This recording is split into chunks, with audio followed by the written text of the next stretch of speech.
Morning. நிறைய பேச்சுலர்ஸுக்கு ஸ்டூடெண்ட்ஸுக்கெல்லாம் சமைக்க தெரியாது, அதுக்கிட்ட டைம் இருக்காது.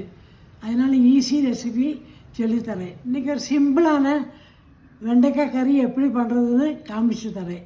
வெண்டைக்காய் உங்களுக்கு எந்த சைஸ் வேணுமோ அப்படி நறுக்கிக்கலாம். இந்த மாதிரி பொடி பொடியாக நறுக்கிங்கோ, அதுக்கிட்ட மீடியம் சைஸு இந்த மாதிரியும் நறுக்கிக்கலாம். அந்த மீடியம் சைஸில் நறுக்கியிருக்கேன். ஒரு கடாயில் எண்ணெயை ஊற்றி கடுகு, கடலைப்பருப்பு, மிளகாத்தூள் தாளித்து கொட்டிங்கோ. கடுகு வெடித்த பின்ன வெண்டைக்காயை போட்டுங்கோ. கொஞ்சம் உப்பு, மஞ்சப்பொடி போட்டு மிக்ஸ் பண்ணிங்க. எப்போவுமே வெண்டைக்காய் கறி மாத்திரம் மூடி வைக்காங்கோ, திறந்தே இருக்கட்டும். வெண்டைக்காய் கறி பண்ண இந்த மாதிரி நூலாக வரும். அது வராமல் இருக்கிறதுக்கு கொஞ்சம் மோர் விட்டால் வராது.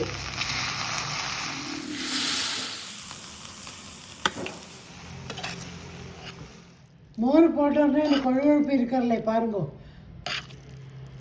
நல்லா வெந்த பின்ன அடுப்பை அணைச்சிடுங்கோ. சிம்பிள் வெண்டைக்காய் கறி ரெடி.